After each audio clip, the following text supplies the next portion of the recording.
So as we dive deeper into this, further into the details of the state of the city, it helps to reflect on the principles that guide the decisions that we make for our citizens. And I know Micah talked about it a little bit, but our mission is actually very simple. We are to provide exceptional municipal services. We are to drive intentional growth. We are to invest in the future financially responsibly, engage with our community, provide outstanding customer service, and to be business friendly. And that bodes well with the Chamber of Commerce. And every single council member is mindful of this mission. This was part of the strategic plan that we created in 2021, and it's meant to lead us through 2036. So our mission, our vision for Buda in 2036 is that Buda is a beautiful, family-friendly community with a small-town charm. Buda has a quaint, vibrant downtown with desirable neighborhoods and a diverse economy with local job opportunities. Buda residents will enjoy easy mobility, which I'll talk about in a minute, and fun experiences for all. And finally, that Buda is truly still a unique community. So as much as we are committed to this vision and the statements, we occasionally do run into some challenges. And it's almost fitting I put the state capitol up when I start talking about challenges. I want to start talking a little bit about a few recent bills that happened in the 88th Texas regular session at the Texas Legislature. I am a locally elected official, and I strongly believe that it is at this level where we should make most of the decisions. I have concerns with at least two bills that recently passed. These bills will affect the city's ability to govern and protect the way of life that we know and love here in Buda. The first is Senate Bill 2038. So under this bill, property owners can now request to be removed from our ETJ. Once a request has been made, the city has no choice or no recourse to object or deny this removal. This is problematic because this strips the city's ability to have any control over a segment of property that sits adjacent to our city limits. And this includes water quality and tree protection and mobility. And this bill has already been impacting Buda. Milestone Community Builders have already used Milestone Community Builders that are doing persimmon on 967 on the Armbruster Curve. They've already exercised their right and used this bill to remove themselves from the ETJ. The City Council adopted a resolution on October 11th, officially recognizing the release of 450 acres of ETJ property. And then on October 17th, City Council worked to revise our term sheet, and that was how we identified what we would consider to work with to create a development agreement for Milestone for this development. But recently, this is a time frame, most recently, Milestone has agreed to our term sheet, and we will continue to negotiate a development agreement to bring this project back into the city so that we can have some control over this development. And under our new term sheet, we have capped the number of residential units at 2,300. We've set requirements for infrastructure for the property, including the timing for a roadway that goes from 967 to 1626. And we've also asked the developer to add an ASR well to meet their future water needs. Another bill is House Bill 2127, and this one was aptly known as the Death Star. Basically, it stops local governments from passing ordinances that go beyond anything allowed under state law. This bill is probably the most aggressive attempt ever by the state lawmakers to weaken the municipal and county government, and it's a paradigm shift.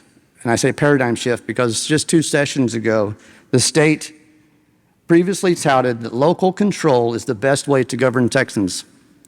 The mindset was that local officials knew best how to address the concerns of our community, and I still believe that is the case today. But unfortunately, because of this bill is so broad, we don't yet exactly know what it's going to do. But the way it's written right now, residents of Buda, of any city, they're encouraged to file a lawsuit against the city if they feel that a local ordinance conflicts with the state law. Both these bills are being challenged in the courts, and we expect that they will both make it to the Supreme Court before we actually find out the final story. All right, moving away from that. So like Micah said, this past September, City Council adopted a budget for 2024 to meet the needs for our growing city, and that budget was $107 million. This included $53 million for capital projects related to the implementation of the bond that I'm going to talk about in a minute, and then other capital improvement projects. We've worked very hard to keep our city's commitment of exceptional service with a low tax rate. And with that, we're very especially proud to say that we still have the lowest tax rate of any full-service city in our area. I like to,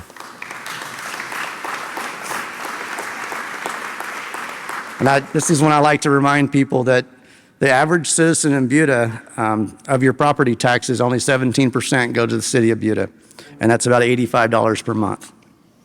There's a lot more information about our entire entire budget at our website at budatx.gov. So in this budget, we also address we set aside the priorities and we address them accordingly. So to improve mobility and infrastructure, we added a road maintenance program. We added a trail and sidewalk gap funding, and we worked on the bond implementation, which again, I'll touch on that a bit.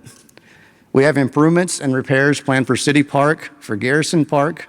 We continue to add to our parks with the addition of the shade structure that Mr. Tree talked about. And we're making a very large investment into our own sportsplex. So community policing, I saw Chief is here. Community policing is a relatively new term, but our police department is fully engaged with our citizens, and we are fortunate to have the officers that we do have, and we are proud to support them in this near budget. We continue to make progress improvements in the development department, and we are reducing our review times. Economic development, Storm talked about this one, continues to be crucial. From retail recruitment to job creation to tax dollar generators. And the city is also embarking on a 1626 corridor study to encourage what we call intentional growth in that area. The city is always looking for ways to foster and to add downtown parking in downtown on Main Street. Keeping our employees is also very important. So we have provided all employees with a 5% cost of living raise. And we have pay increases for our police department of 12% or higher. We have also bumped the minimum wage up to $18 per hour for full-time employees. And we have increased our longevity pay. So even after doing all of this, we are still supporting our Buda's public arts program.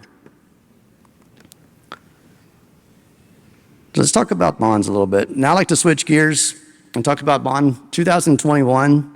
So in 2021, more than 60% of the voters approved an $89 million bond package to improve local infrastructure, local transportation infrastructure, and to enhance our public parks. Proposition A was for transportation. It was for $73 million. It aimed to enhance transportation network, to alleviate congestion, to improve traffic flow in all of our areas.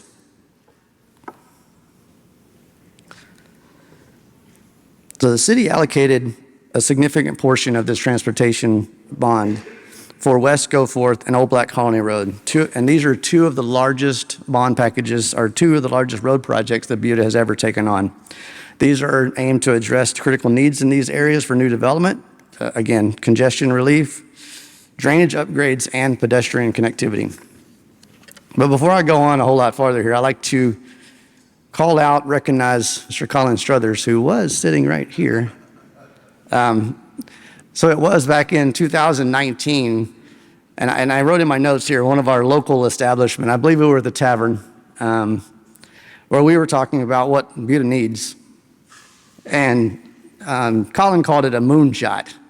And so we were talking about, we need a bond. We hadn't done a bond at that point in 4 years. It was the first one that I was actually involved in because the one that built our city hall was before me.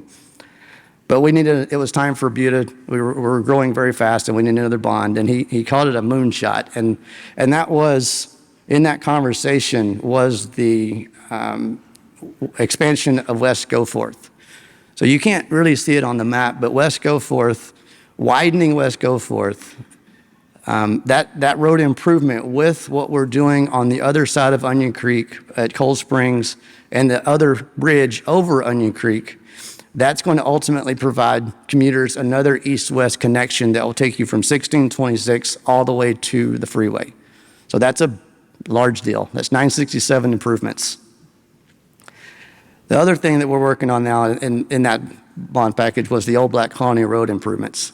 So that road has been undersized for a very long time. It's been a typical county road, but our team is working to schematic design on that road expansion, and then we're also trying to pull the traffic signal out of that so we can do that faster, so we can have a light at Old Black Colony and 1626.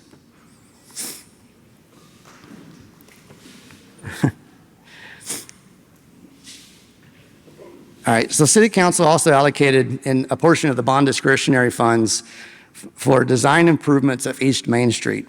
Anyone traveling over here knows that this is a significant pinch point on Main Street. This project is aimed to enhance the mobility and safety on I-35 and Firecracker. While the full build out of this project is not yet funded, we are looking at ways to expand lanes, add capacity for an interim options for right now. Now let's look at Proposition B. Proposition B was Parks and Recreation projects, and it was at $16 million. Having quality outdoor amenities and park space is a priority for the city and our residents. Part B prioritizes enhancing and expanding parks and recreational spaces for our entire community. Projects include the first phase of Garrison Park, expansion of Garlic Creek Trail, and the new Onion Creek Trail, and it also provides funding for a regional East Side Park. And like Micah said, we are all thankful for Hays County as they have pledged over $9 million of their 2020 park bond to help us support this project. And this slide was added in today. I was flipping through when I got here. I wanted to make sure we had the right slide, but so earlier this summer, this is our Garrison schematic, but earlier this summer, Buda purchased 4.5 acres at the very end of Garrison Road. I say very end because the road pretty much dies once you go across Onion Creek. But there was a funny corner there that the city was able to purchase over the, most recently over the summer. So this property is located at the end of Garrison Road, provides the city with now continuous access all across Garrison Park. The Garrison Park property as a whole was a 40-acre property purchased in 2016, and it was meant to create a unique experience for city residents and visitors. And ultimately, we will have a regional amenity with better access to Onion Creek for kayaking and canoes and hiking and bird watching and picnics. And again, more to come on that. We've only got schematic design on what we're doing. Also part of this bond package is the Onion Creek Trail. Onion Creek Trail will run the full distance of now Garrison Park, eventually linking together a colony at Cold Springs on the other side of 967 Bridge, all the way to Stagecoach. And the purchase of this property was also made possible through support from Hays County. I want to take a minute. One thing about this bond package I wanted to highlight was the exceptional effort that has been made by our city staff, volunteers of the Buda Bond Oversight Committee, and our consultants of the Bond Program Management, WSB Engineering, to connect with residents who are being affected directly by this project to educate Buda as the projects come along and its construction starts. Like Micah said, in 2024, you're going to see a lot of dirt turning, a lot of things happening, and we've been pushing forward, try to be as transparent, as open with everyone as far as what's going to impact them directly. We've also created a BudaBonds.com website. So if you can, go check out the BudaBonds.com website. There's a link on there for fund transparency where you can go into individual projects and see what money's been allocated for these projects. And the team also disseminates a project dispatch newsletter. Back to the BudaBond.com website, you can sign up for that newsletter. So moving into water. So water's been a hot topic for everyone in Central Texas. And we've made it through another cold winter with another ice storm, be it not as bad as the one we saw previously, but another ice storm. And then the summer brought drought conditions across all of Texas, including Buda. But we are fortunate because of our diversified water portfolio. The city has been able to weather these extreme conditions better than most.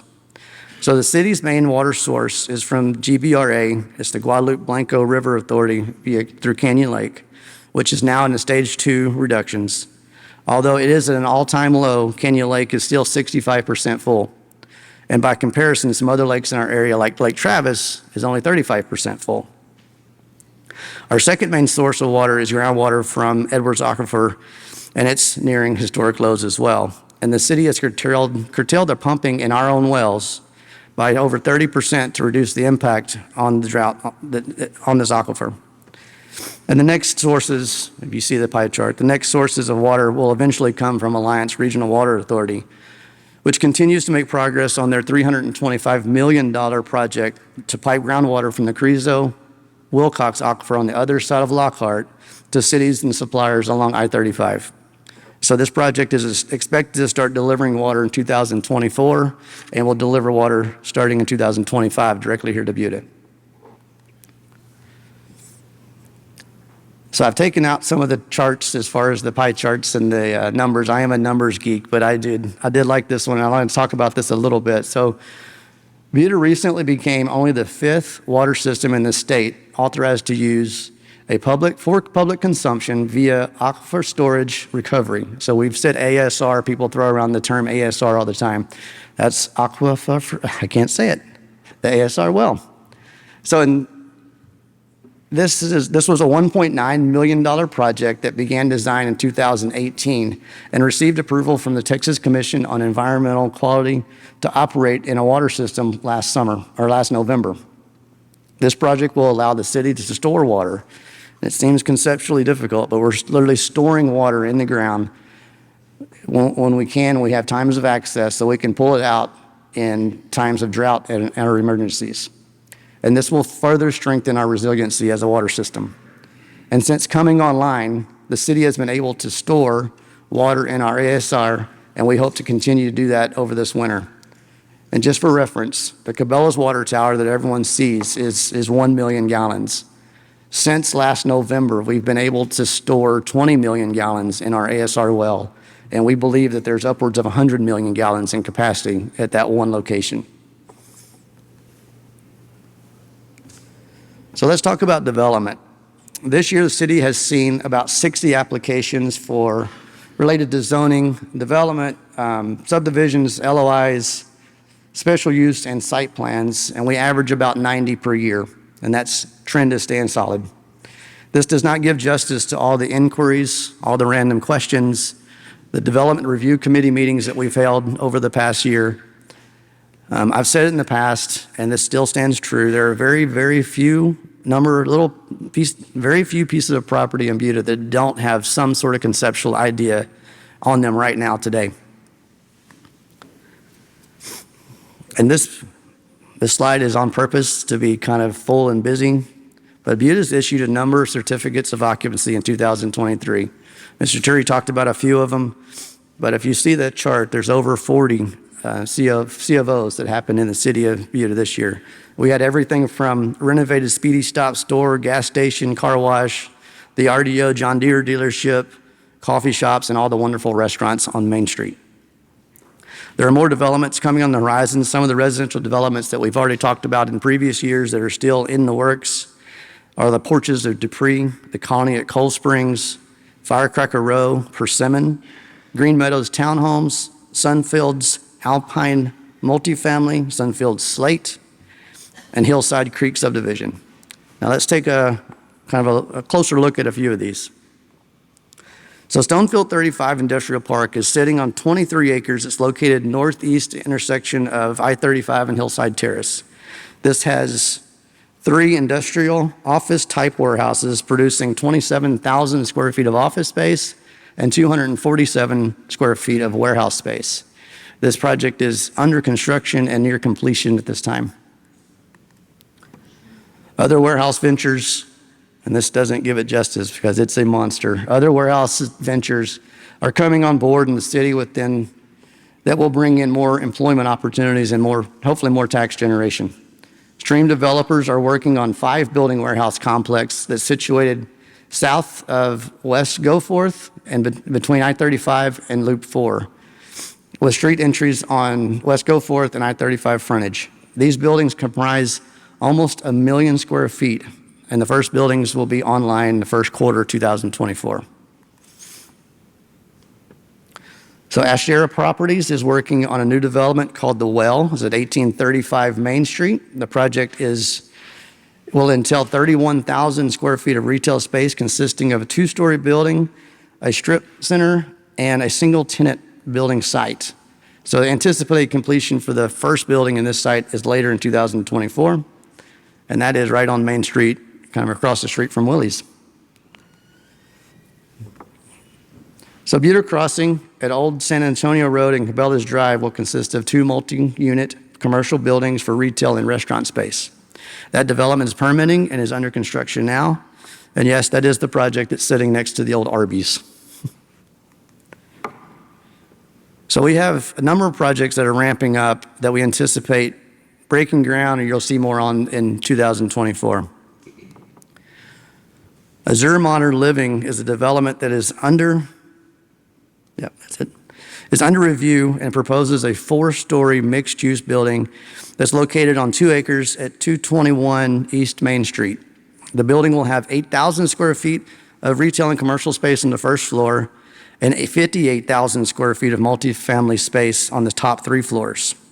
Azure will be one of the very first true vertical mixed-use projects we've seen in Buda in quite a long time.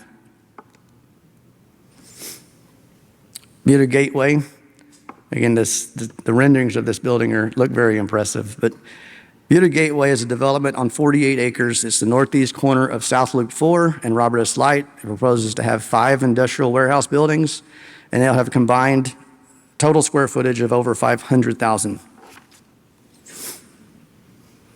And a project very close to here to be arranged in a village format on 5.5 acres and approximately 48,000 square feet of leasable space, 7 buildings.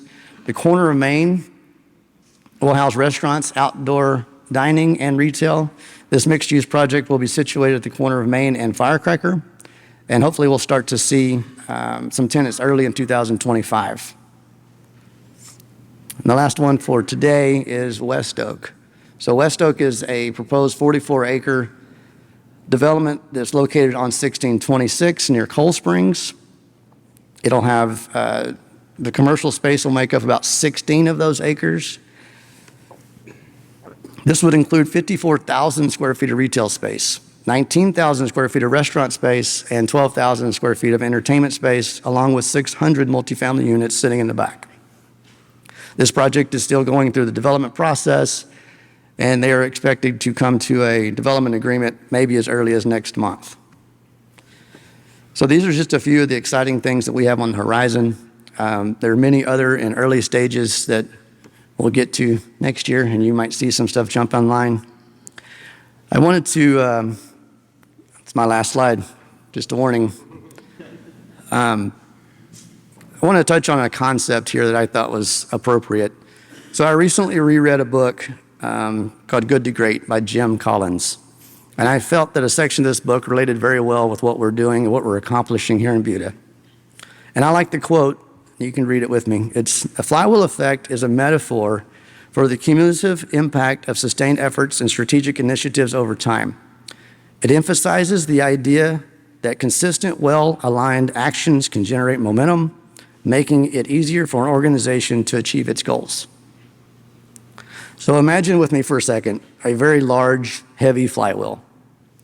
Initially, it requires a lot of work and a lot of energy to set the wheel in motion.